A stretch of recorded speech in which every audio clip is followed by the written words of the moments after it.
भृंगती दश दिशा भूपाळी म्हणते प्रभाते सूरनभिरंगती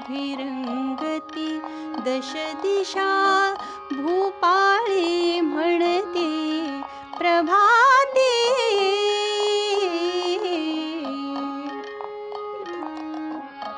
पानोपानी अमृत शिंपित उषाहासरी हसते धुंडित पानोपानी अमृत शिंपित उषाहासरी हसते धुंडित जागी होऊन फुले सुगंधित जागी होऊन फुले सुगंधित तालावर डोलते प्रभाते सूरनभिरंगती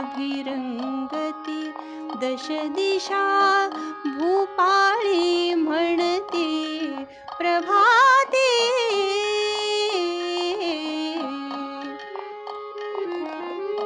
कृषीवलाची हाक ऐकुनी मोठ धावते शेतामधुनी कृषीवलाची हाक ऐकुनी मोठ धावते शेतामधुनी पक्षी आपुल्या मधुर स्वराने पक्षी आपुल्या मधुर स्वराने स्वरात स्वर मिळविते प्रभाते सूरनभिरंगती दश दिशा भूपाळी म्हणते प्रभाते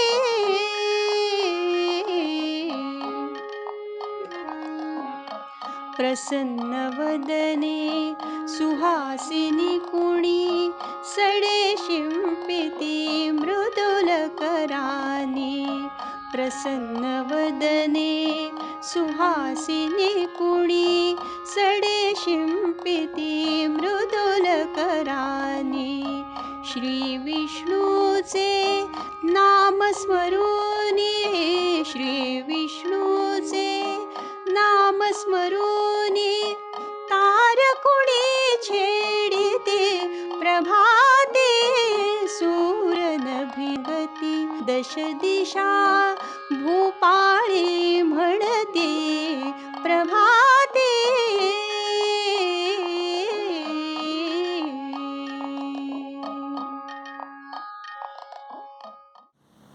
वाह! प्रभाती सूरनभिरंगती दशदिशा भूपाळी म्हणती. अतिशय सुंदर अशा या गीताने आज मानस कला मंचच्या दीपमाला दीपोत्सव या कार्यक्रमात आपलं सर्वांचं स्वागत झालंच आहे. अतिशय सुंदर आवाज आणि यथार्थ भावदर्शन असलेलं हे गीत आपल्यासाठी गायलंय वैदेही पाटणकर, अर्थात माझी कॉलेजमधली मैत्रीण सुषमा ओखिने. मंडळी, आज धनत्रयोदशी, देवांचे वैद्य धन्वंतरी यांचा आज जन्मदिवस असं मानलं जातं आणि त्यामुळेच वैद्यकीय क्षेत्रातले लोक आजच्या दिवशी धन्वंतरीचं पूजन करतात. काही भागामध्ये वडील आणि मुलीमधलं प्रेम अधिक दृढ व्हावं यासाठी धनत्रयोदशीच्या दिवशी मुलींनी वडिलांना औक्षण करायचं अशी देखील पद्धत आहे. खरं तर आपल्यामधलं प्रेम, जिव्हाळा, विविध नात्यांमधले संबंध अधिकाधिक गोड व्हावेत यासाठी अतिशय कल्पकतेने हे वेगवेगळे दिवस आपल्या पूर्वजांनी कसे साजरे करावे याचा एक परिपाठ आपल्यासाठी घालून दिलाय. उद्या नरक चतुर्दशीचा दिवस. या दिवशी पहाटे उठून आपण अभ्यंग स्नान करतो आणि त्यानंतर मस्त फराळ. पौराणिक कथांमधून या अभ्यंग स्नानाचं काय महत्त्व आहे, का अभ्यंग स्नान करतो, ही पद्धत का पडली, हे विनायताईंनी परवा आपल्याला सांगितलंच आहे. पण आपले कुठलेही सण केवळ मिथकांवर आणि कल्पनेवर आधारलेले नाही आहेत, तर काही ना काही शास्त्रीय आधार त्याला असतो हे डोक्यात आलं आणि म्हणून मी फोन केला डॉक्टर लीना राजवाडे यांना. डॉक्टर लीना राजवाडे ह्या BA-MS आहेत आणि त्यामुळेच आयुर्वेदाच्या दृष्टीने अभ्यंग स्नानाचं महत्त्व काय असेल हे तुम्ही आम्हाला सांगावं असं मी त्यांना सुचवलं आणि त्यांनीही त्याला होकार दिला. तर चला, आपल्या आरोग्याच्या दृष्टीने आणि आयुर्वेदाच्या दृष्टीने अभ्यंग स्नानाचं महत्त्व काय आहे हे जाणून घेऊया डॉक्टर लीना राजवाडे यांच्याकडून. मानसकला मंचच्या सगळ्या रसिक प्रेक्षकांना दीपावलीच्या हार्दिक शुभेच्छा. मृणालिनी ताईंनी या दिवाळीच्या निमित्ताने आयुर्वेदानुसार अभ्यंगामध्ये काय काय गोष्टी अंतर्भूत होतात किंवा आयुर्वेदात अभ्यंगाला काय महत्त्व आहे याविषयी तुम्ही काही गोष्टी बोला असं माझ्याशी त्यांनी विचार त्यांचा व्यक्त केला आणि त्यानिमित्ताने मी आज तुमच्याशी काही गोष्टी शेअर करणार आहे. खरं तर दिवाळी आली अभ्यंग स्नानाची वेळ झाली हे आपल्याला सगळ्यांनाच जाहिरातीतून अगदी कानावर पडलेलं माहितीचं वाक्य आहे. त्यामुळे एक आपल्याला नक्की माहिती आहे की अभ्यंग स्नान आणि दिवाळी असं एकत्र असणारं जे रिलेशन आहे ते अगदी पिढ्यानुपिढ्या चालत आलेलं आहे. त्याच्यामुळे अभ्यंग स्नान ही गोष्ट दिवाळीमध्ये असते हे आपल्या सगळ्यांना माहिती आहे. दिवाळी हा सण जो आहे तो साधारणपणे कधी येतो तर शरद ऋतूमध्ये येणारा असा हा सण आहे. आता शरद ऋतू म्हणजे नेमका कुठल्या महिन्यांमध्ये येतो तर भारतामध्ये हा शरद ऋतू साधारण सप्टेंबरच्या मध्यातून म्हणजे साधारण 15 सप्टेंबरपासून ते साधारण 15 डिसेंबर एवढ्या कालावधीमध्ये असणारा असा हा शरद ऋतू आहे.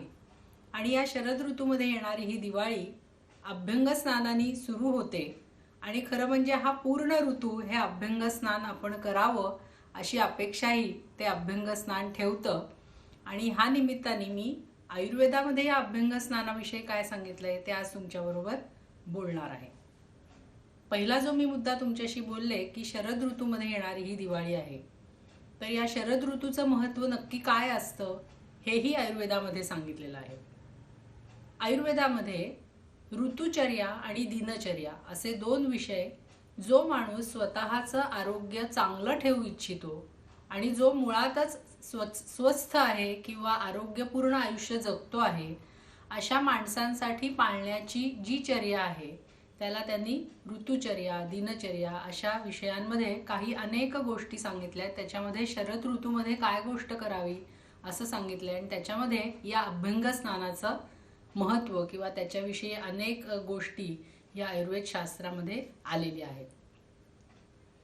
मुळामध्ये आयुर्वेद हे शास्त्र आहे आणि ते आपल्या भारतीय शास्त्रांपैकी एक असणारं असं शास्त्र आहे. त्यामुळे शास्त्रामध्ये सांगितलेल्या गोष्टी या शास्त्रसंमत असतात म्हणजेच त्या व्यवस्थितरित्या शास्त्राला संमत असणाऱ्या अशा पॅरामीटर्समधनं तावून सुलाखून निघून त्या लोकांच्या हितासाठी सांगितलेल्या असतात. त्यामुळे त्या शास्त्रसंमत अशा गोष्टी आपण नक्की जर पाळल्या आपल्या रोजच्या जीवनामध्ये जर त्याचा अवलंब केला तर त्याचा नक्की उपयोग होऊ शकतो असा विश्वास ठेवून हे शास्त्र म्हणून सांगितलेली गोष्ट आपण नित्य नियमाने करावी म्हणजे या अभ्यंग स्नानाने आपल्याला खूप चांगला फायदा मिळू शकतो. आयुर्वेदामध्ये नित्य करण्याच्या अनेक गोष्टी सांगितलेल्या आहेत. त्याच्यापैकी सगळ्यात महत्त्वाची गोष्ट आहे ती म्हणजे ही अभ्यंग. अभ्यंगम आचरेत नित्यम असं आयुर्वेद संहितांमध्ये आलेलं एक वचन आहे. अभ्यंग नेहमी करावं. अभ्यंग हे कर्म आहे. अभिअंग म्हणजे प्रत्येक अंगाला करावयाचं कर्म म्हणजे अभ्यंग. दिवाळीमध्ये अभ्यंग स्नान म्हणजे अभ्यंग आणि स्नान अशा दोनही गोष्टी करायच्या आहेत. मग अभ्यंग म्हणजे काय तर अभ्यंग म्हणजे कुठल्याही प्रकारचा स्नेह वापरून केलेलं प्रत्येक अंगाचं असणारं मर्दन किंवा ज्याला आजच्या मराठी भाषेमध्ये म्हणजे इंग्रजी मराठी भाषेमध्ये मसाज असा शब्द वापरला जातो. तर असं हे अभ्यंग स्नेह वापरून करायचं असतं म्हणजे शरीराला तैल लावून मग त्याच्यानंतर केलं जाणारं स्नान म्हणजे तैलाभ्यंग स्नान हे दिवाळीमध्ये करायचं आहे.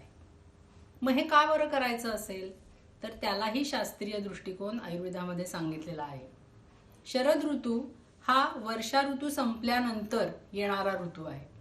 वर्षा ऋतूमध्ये पुष्कळ पाऊस पडतो त्याच्यानंतर येणारा असा हा शरद ऋतू ज्याच्यामध्ये थंडी अधिक असते पण ऊन पण तेवढंच असतं. त्याच्यामुळे गारवा असणारा हवेतला तोही शरीरावरती काही गोष्टी त्याचे परिणाम दाखवत असतो. आणि त्याचबरोबर उष्णता म्हणजे ऊन, ह्या गोष्टी पण शरीरावरती तुमच्या काम करत असतात. त्यामुळे अशा दोन्ही गोष्टी शरद ऋतूमध्ये ह्या आपल्या शरीरावरती काम करतात. आणि म्हणून वर्षा ऋतूमध्ये किंवा पावसाळ्यामध्ये वाढलेला जो वात दोष आहे, म्हणजेच काय तर शरीरामध्ये हलणाऱ्या सर्व गोष्टींवर काम करणारा असा तो दोष आहे, तर त्या दोषाला आणखीनच बलप्राप्त होऊ नये, तो त्रासदायक ठरू नये, ह्याच्या उलट त्याचे असणारे थंड गुण, त्याचे असणारे तो सर्व ठिकाणी जो काही वहनाचं काम करतो त्या वहनाच्या कामासाठी त्याला मदत होणं, आणि शरीरामध्ये वाढलेलं जे काही वाताचे गुण आहेत त्याच्याच जोडीने पित्ताचे गुण, या दोन्ही गोष्टींवरती चांगल्या पद्धतीने काम करण्यासाठी म्हणून करण्याची एक कर्म किंवा प्रोसिजर म्हणजे हे अभ्यंग आहे. मग असं हे अभ्यंग नेहमी करावं असं सांगितलेलं आहे. मग ते कुठे कुठे करावं ह्याबद्दलही शास्त्रवचन आहे का? तर आहे. मी मगाशी जसं सांगितलं की अभ्यंगम आचरेत नित्यम, तर ते कुठे कुठे करावं ह्याच्यामध्ये शिर म्हणजे आपलं डोकं, श्रवण म्हणजे आपले कान, आणि पाद म्हणजे आपले पाय. शिर श्रवण पादेषु तम विशेषेण शीलयेत, म्हणजे हा जो अभ्यंग आहे किंवा हे अभ्यंग कर्म आहे ते विशेष करून डोकं, कान आणि आपले पाय या तीनही ठिकाणी विशेष करून करावं असं सांगितलेलं आहे. आता ह्याच्यातला महत्त्वाचा भाग मी तुम्हाला जसा सांगितला त्याहूनही अधिक महत्त्वाचा असणारा भाग जो आम्ही आयुर्वेदाचे जे वैद्यकशास्त्राचे अभ्यास करणारे वैद्य मंडळी आहोत त्यांनी सर्वसामान्य लोकांपर्यंत पोहोचवण्याचा आणखीन एक महत्त्वाचा विषय असा आहे की हा अभ्यंग हा स्वतःचा स्वतः करता येणारा अशी ही गोष्ट आहे.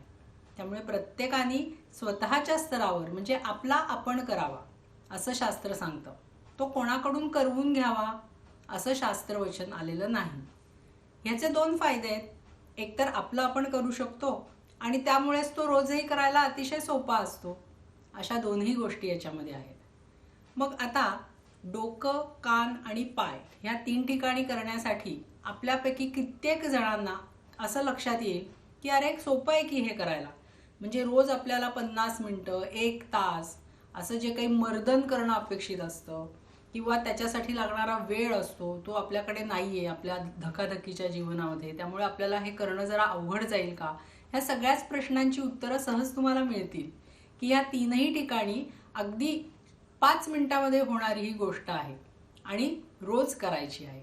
त्यामुळे या दोन्ही गोष्टी आपण लक्षात ठेवायच्या आहेत. तर अभ्यंगम आचरेत नित्यम शिरश्रवण पादेषु तम विशेषेण शीलयेत, अशा दोनही गोष्टी स्वतः करण्याची अशी ही अभ्यंग नावाची गोष्ट आयुर्वेद शास्त्रामध्ये सांगितलेली आहे. आता हे का बरं रोज करायला सांगितलंय?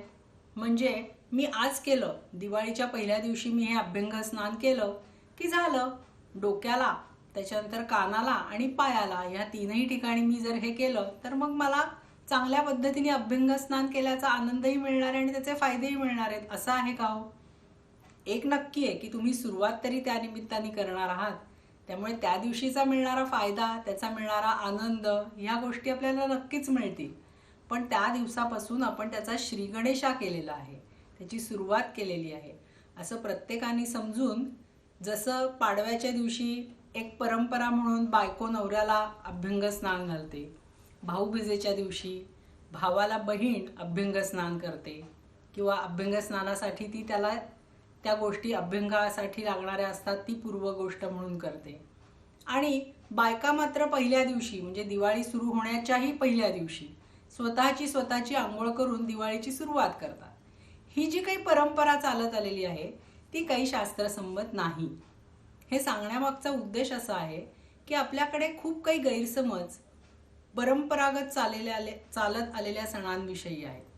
त्याच्यातली ही एक चुकीची गोष्ट आपल्या डोक्यामध्ये जी बसली आहे ती या निमित्ताने बाजूला होईल म्हणून मी ह्या गोष्टीचा उल्लेख केला की हे अभ्यंग स्नान खरं म्हणजे एक हाऊस म्हणून करणं वेगळं, पण प्रत्येकाने आपला करण्याची गोष्ट आहे. आणि दिवाळीच्या निमित्ताने मला वाटतं आपण असा संकल्प करायला काहीच हरकत नाही की मी स्वतः म्हणजे मग ती बहीण असू दे, भाऊ असू दे, बायको असू दे, नवरा असू दे, घरातली कुठलीही मंडळी असू देत, वयस्कर, तरुण, अगदी छोटं बाळ सुद्धा, या सगळ्यांनी, आता छोट्या बाळाला आपण काही ते त्याचं करू शकणार नाही, 16 वर्षाचा होईपर्यंत बालवय सांगितलेलं आहे.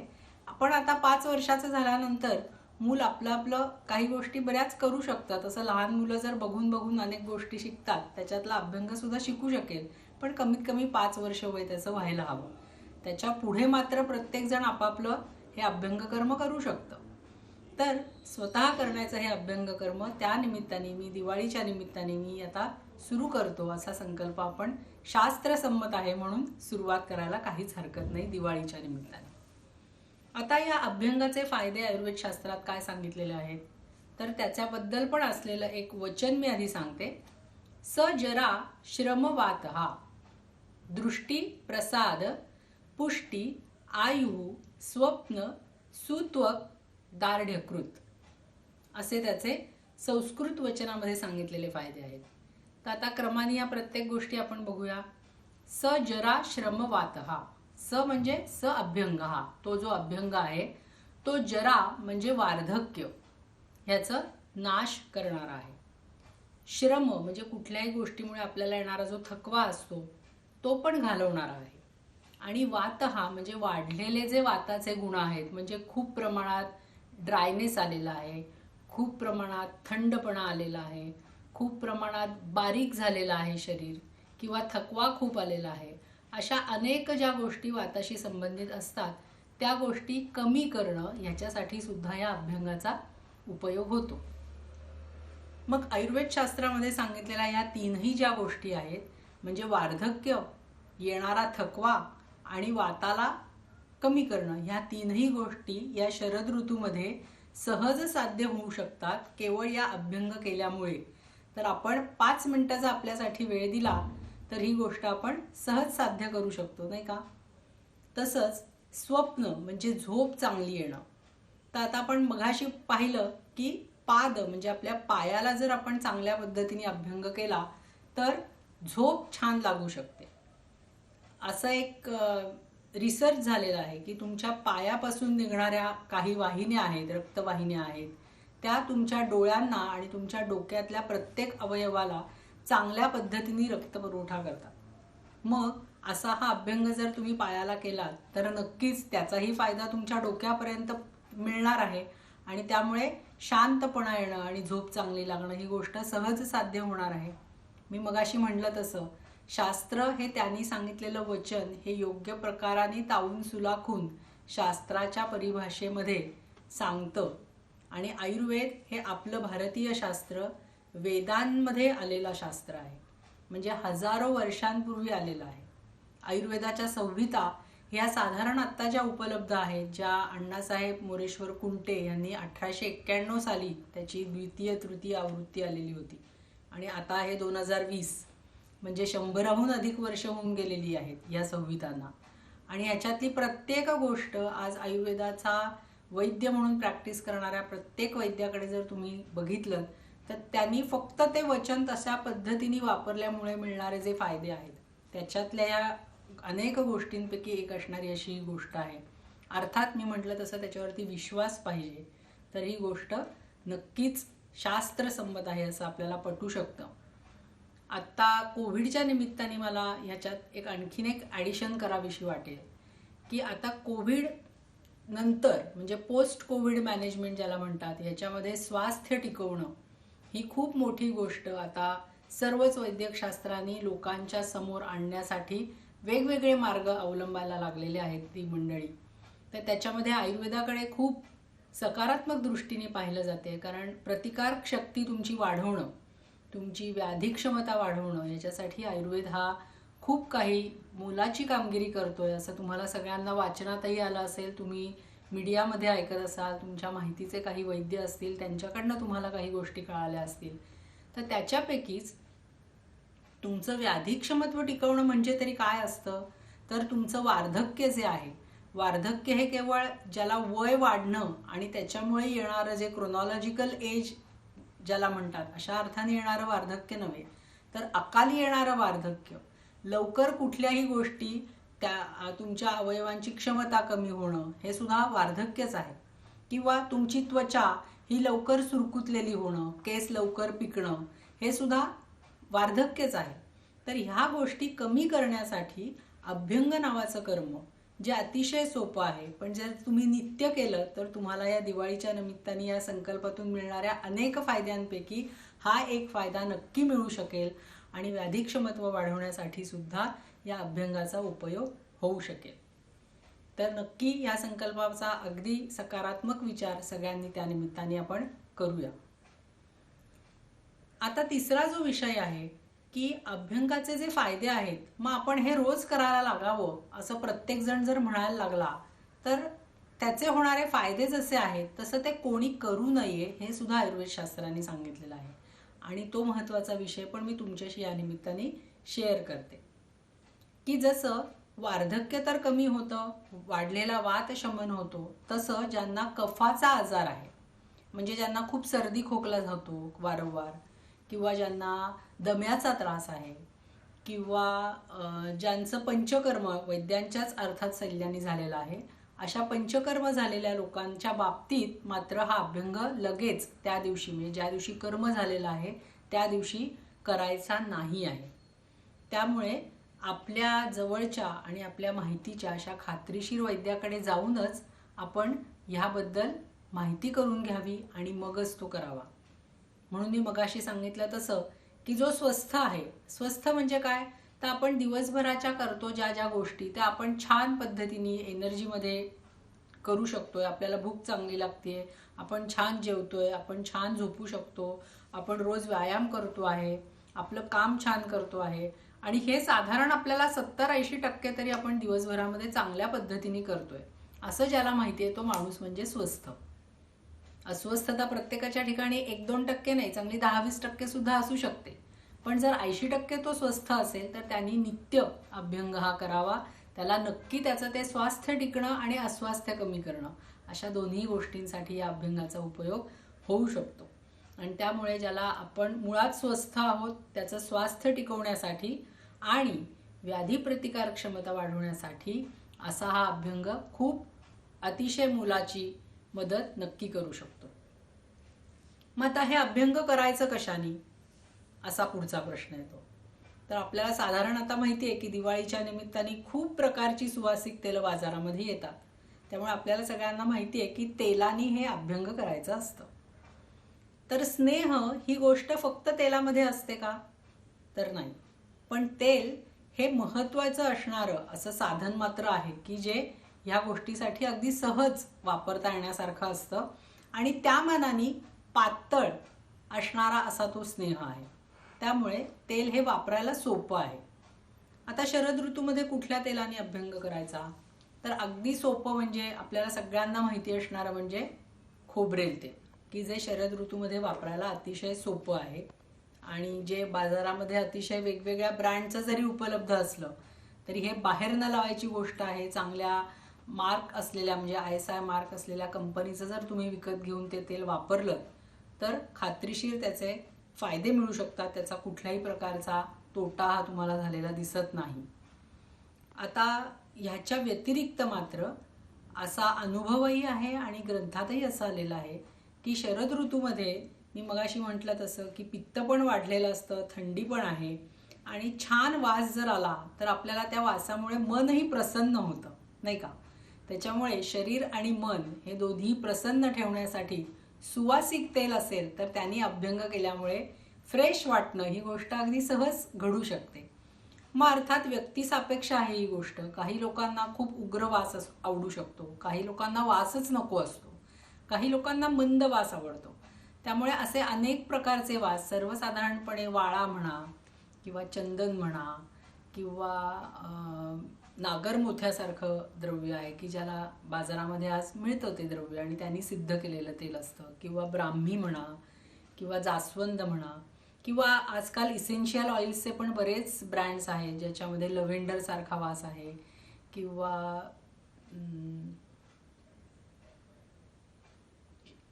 मोगरा किंवा चाफा अशा फुलांचे वेगळे वेगळे वास त्याच्यामध्ये वापरलेले असतात. तर असे अत्तराचे पण वेगवेगळे वास हे त्या तेलामध्ये घातलेले असतात.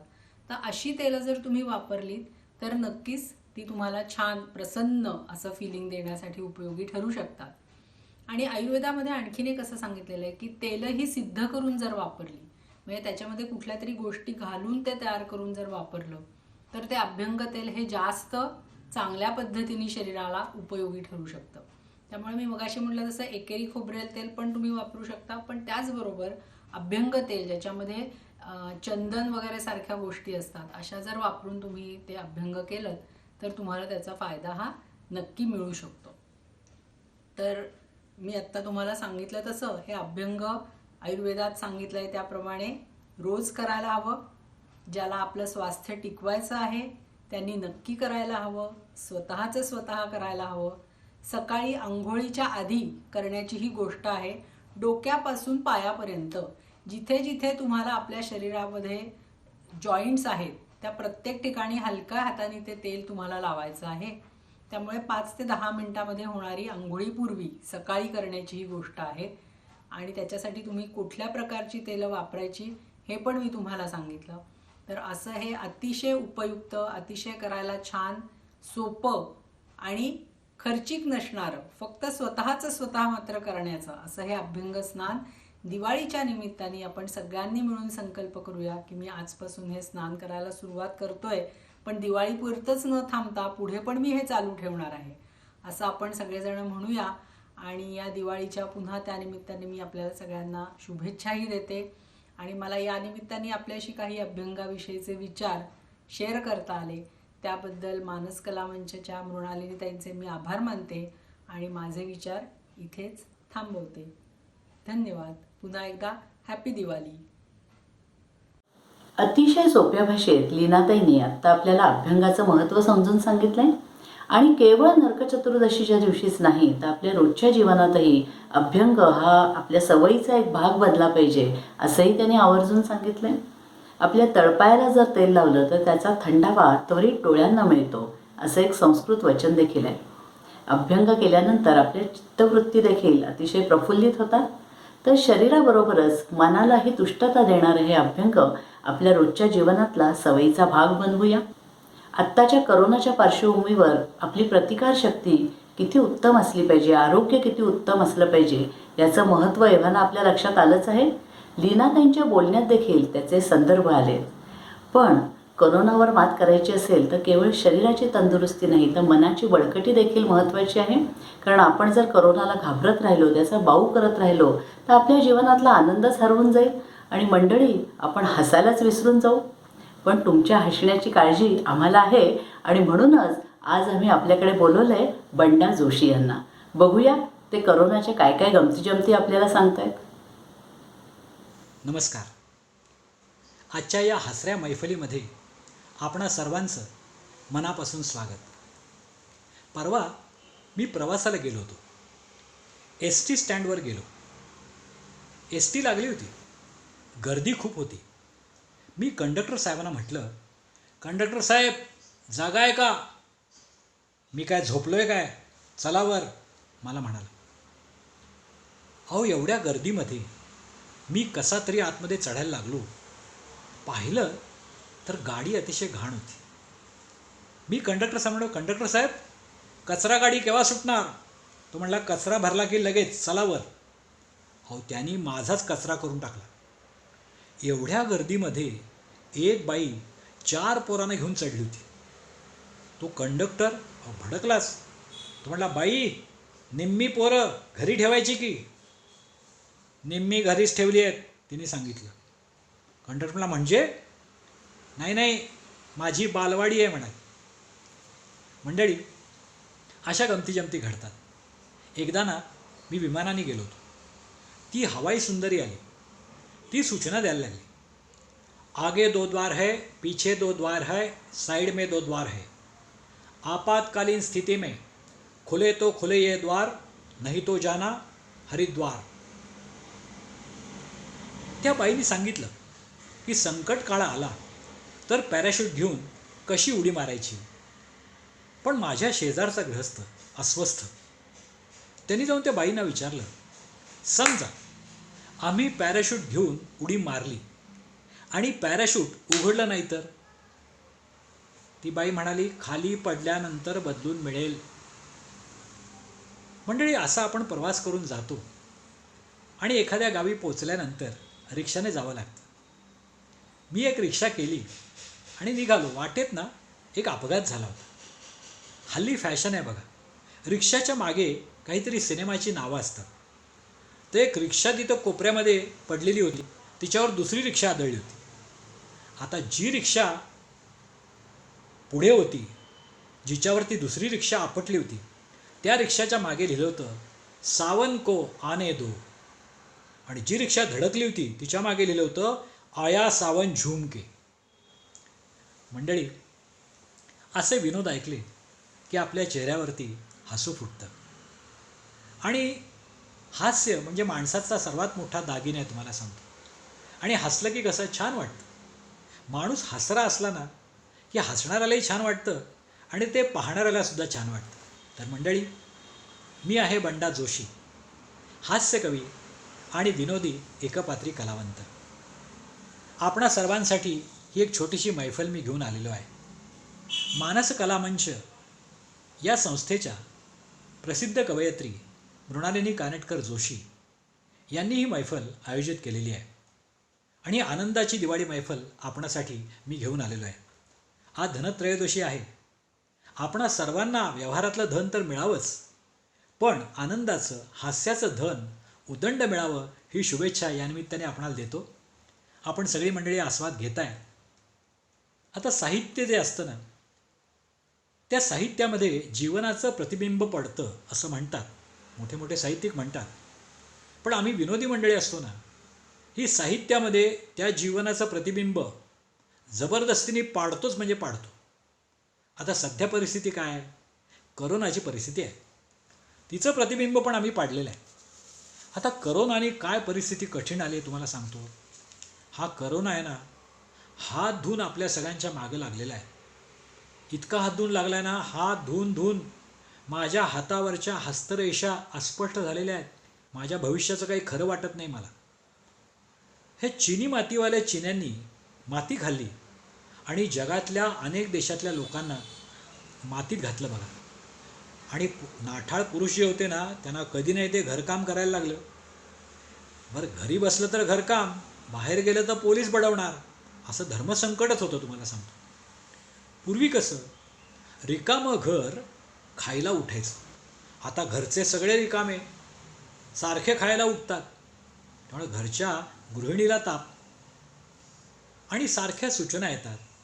हात धुवा, अंतर ठेवा, म्हणजे हे यमनियमच झाले. आणि हे नियम पाळले नाहीत ना, तर केव्हा यमाकडे जायची वेळ येईल हे काही सांगता येत. आणि आणखीन एक कठीण प्रसंग म्हणजे काय, अहो कुठली पण लाजीरवाणी गोष्ट आपण केलेली नसताना आपल्याला तोंडावरती फडकं लावून, मास्क लावून तोंड लपून फिरायची वेळ आली बघा. म्हणजे असं असलं ना, तर याच्याकडे सुद्धा वेगळ्या पद्धतीने आपण बघू शकतो. तर ह्या लॉकडाऊनमध्ये काय काय गमती जमती झाल्या त्या बघा. झालं लॉकडाऊन, घालवाया टेन्शन, विनोदाचा फंडा मी हा काढीला, हसतोय खाजवत दाढीला. आता घरोघरी बायकांना नवीन नवीन साड्या नटायची हौस असते. पण माझ्या बायकोचं काय झालं, सोस कपड्यांचा हिचा संपला, महिना अख्खा गाऊनवर काढीला, अहो काढीला. हात नाही लावला तिनं ड्रेस किंवा साडीला, हसतोय खाजवत दाढीला. तर तरण्या पोरांच्या बाईक असतात. टू व्हीलर बाईक तरण्या पोराची, टू व्हीलर बाईक तरण्या पोराची, जणू त्याची डार्लिंग जीवा भावाची, अहो भावाची. टच करायची चोरी आता तिच्या बॉडीला, हसतोय खाजवत दाढीला. आता मला ना सासऱ्याने गाडी गिफ्ट दिलेली आहे, कार. सासऱ्यानं गिफ्ट दिल्या गाडीनं, सासऱ्यानं गिफ्ट दिल्या गाडीनं, लिफ्ट दिल्या बायकांना मी गोडीनं, अहो गोडीनं. आता नेता येईना बाहेर घरच्याच लेडीला, हसतोय खाजवत दाढीला. घातली मी आंघोळ छोट्या पोराला, अहो पोराला. फोनवरती मी मग लागलो बोलायला, अहो बोलायला. बायको बोलली आधी नाडी घाला त्याच्या चड्डीला, हसतोय खाजवत दाढीला. गर्लफ्रेंडचा कॉल आला पोराला, गर्लफ्रेंडचा कॉल आला पोराला. रस्त्यावर उभी मी ये भेटायला, अरे भेटायला. आई म्हणे लॉकडाऊन कळत नाही का घोडीला, हसतोय खाजवत दाढीला. कर्फ्यू लागला जावई घरी आल्यावर, अहो आल्यावर. कर्फ्यू लागला जावई घरी आल्यावर, अहो आल्यावर. राहिला तिथंच गडी मग महिनाभर, अहो महिनाभर. रामागडी झाला त्याचा सासूरवाडीला, हसतोय खाजवत दाढीला. आता सगळ्या पुरुषांना घरकाम करायला लागले. बरम्युडानी बनियन घालून घरात, बरम्युडानी बनियन घालून घरात. साफसफाई केली मी जोरात, अहो जोरात. ग्लास 3 तोडले आणि आरसाही फोडीला, हसतोय खाजवत दाढीला. सलून बंद केस दाढी वाढल्यावर, सलून बंद केस दाढी वाढल्यावर. खिडकीतनं शेजारणीनं पाहिल्यावर, अहो पाहिल्यावर. कोण महाराज आले कळेना त्या वेडीला, हसतोय खाजवत दाढीला. पण मंडळी शेवटी आशावाद आहे. लस करोनाची आत्ता येईल, लस करोनाची आत्ता येईल. आधी सारखंच सार होईल, अहो होईल. भेटू तेव्हा पुन्हा स्नेह लागेल वाढीला, भेटू तेव्हा पुन्हा स्नेह लागेल वाढीला. हसत हसत येईन आपल्या भेटीला, हसत हसत येईन आपल्या भेटीला. मंडळी ही करोनाची साथ आहे. सुरक्षित अंतर आपण ठेवतो. गाडी मागं जसं पूर्वी लिहायचे ना कीप डिस्टन्स, तशी आता माणसांच्या पाठीमागे अशा पट्ट्या लावायची वेळ आलेली आहे. आपल्या पाठीमागे सुरक्षित अंतर ठेवा. आमच्या कॉलनीमध्ये ना तर कडक लॉकडाऊन पाळला, तुम्हाला सांगतो. कुणीही बाहेर आलं नाही, सगळ्यांची पोटं मात्र बाहेर आली. आता आमच्या शेजारच्यांना घरातनं बाहेर जायचं होतं आणि कुलूप सापडेना. मग त्यांनी युक्ती केली. दरवाजावरती लिहिलं कोरोना पॉझिटिव्ह पेशंट इथे राहतो, कोणीही येऊ नये. हे गेले आणि तुम्हाला सांगतो त्यांच्या घरी चोरी झाली आणि त्या चोरांच्या बोर्डाच्या खाली लिहिलं होतं कोरोना पॉझिटिव्ह पेशंट असं त्यांनी लिहिलं होतं ना. त्याच्या खाली त्यांनी काय लिहिलं, आम्ही PPE किट घालून चोऱ्या करतो, चिंता करू नये. तुम्हाला सांगतो करोनामुळे काय झालं आहे, साधी शिंक किंवा खोकला आला ना की भीती वाटते हो. देवानं आपली फाईल काढली की काय. पण या बाबतीत सुद्धा आपण सकारात्मक राहूया, लवकरच सगळं चांगलं होईल. पण बायकांची प्रतिक्रिया कधी कधी वेगळी असते. आमच्या एक मित्रा जशीच करोनाची टेस्ट करायला तो गेला आणि आनंदानं घरी आला. म्हणाला, बायकोला म्हणाला, अगं माझी टेस्ट निगेटिव्ह आली. ती म्हणाला, मला माहिती आहे आयुष्यात तुम्ही कधी पॉझिटिव्ह आहात का, आत्ता तरी कसंही निघणार पॉझिटिव्ह. मंडळी अशा गमती जमती असतात. पण यामुळं काय झालं, बायको माझी माहेरी गेलेली होती आणि नेमकी मला घरामध्ये ही वेळ आली घरातली सगळी कामं करायची. पण अनेक घरामध्ये अशा गमती जमती झाल्या. येता करोनाची साथ, लॉकडाऊनमुळं घरात, कामवाली येईना म्हणून झाडू नवऱ्याच्या हातात. हे पती वैतागल करून केरवार, गडी कमर मंदी वाकून गेलं जी, पेकाट गेलं जी, पेकाट मेलं जी. आता ह्याच्यात पण व्यसनं होती. सिगरेट आनाया बेन गेलं एक घरा बाहेर, अहो धरलं तेला पोलिसांनी, हाणलं नी चोपलं फार. हे पार सुजवल माग खाली वर, मग झोपताना वांद आलं जी, पालथच झालं जी, पालथच झालं जी. हे मास्क तोंडावर लावून, जाम नाकावर बांधून, नाक पार चिन्यान वाणी चेपलं. हे मास्क त्यानं धुवून जावा, दोरीवर टाकलं तवा, वट वाघळांच्या वाणी दिसलं. हे बसलं गडी घर कोंबड होऊन बसलं, झोपलं बाळंतिणी समसारखं झोपलं. फुगलं लोडावानी हातपाय फुगलं, तुटलं वजनाचं किती काट तुटलं. हे मग घरातल्या दरवाजा मंदी, अहो जाता येईना अडकल जी, गडी जाम झालं जी, गडी जाम झालं जी. हे सुरक्षित अंतर ठेवून, सुरक्षित अंतर ठेवून, बाई बाल्कनीत जाऊन, शेजारणी संग थोडं बोलली. हे नवरा मागून शेजारणीला हसून खुणा करून गेला, ध्यानात येऊन चिडून ती माग फिरली. हे हेरलं बायकोनं त्याचं लक्षण हेरलं, पुसलं सॅनिटायझरनं लाटणं पुसलं, धुतलं त्याला उभं आडवं धू धू धुतलं, बसलं खालमुंडीनं गप ते बसलं. हे त्याला क्वारंटाईन केला माळ्यामंदी, थेट 14 दिस सुतक आलं जी, वठणीव आलं जी, वठणीव आलं जी, वठणीव आलं जी, वठणीव आलं जी. मंडळी, अशी मंडळी नाठाळ असतात ना, ती वटणीवर यायलाच पाहिजेत आणि त्यांना वटणीवर आणायलाच पाहिजे. आणि ती नक्की येतील, मला खात्री आहे. कारण या दिवाळीमध्ये आपण एवढंच म्हणू शकतो की खळांची व्यंकटी सांडो, सत्कर्मी रती वाढो, ज्ञानदेवांनी म्हटलेलं आहे. आणि परस्परांविषयी प्रेम वाढू द्या.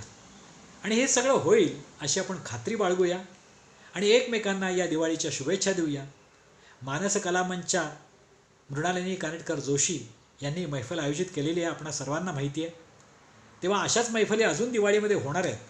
तेव्हा पुन्हा आपण हा आनंद साजरा करण्यासाठी भेटतो आहोत, हसरी दिवाळी करण्यासाठी भेटतो आहोत नरक चतुर्दशीच्या दिवशी, म्हणजे उद्या सकाळी बरोबर 6 वाजता. तेव्हा उद्या सकाळी 6 वाजता भेटूया. नक्की विसरू नका.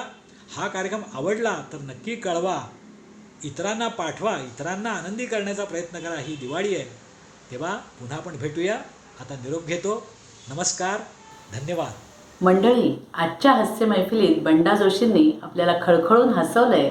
तर अशाच हसऱ्या आणि प्रसन्न मनाने एकमेकांचा निरोप घेऊया आणि उद्या सकाळी 6 वाजता पुन्हा भेटूया दीपमाला दीपोत्सव या कार्यक्रमात.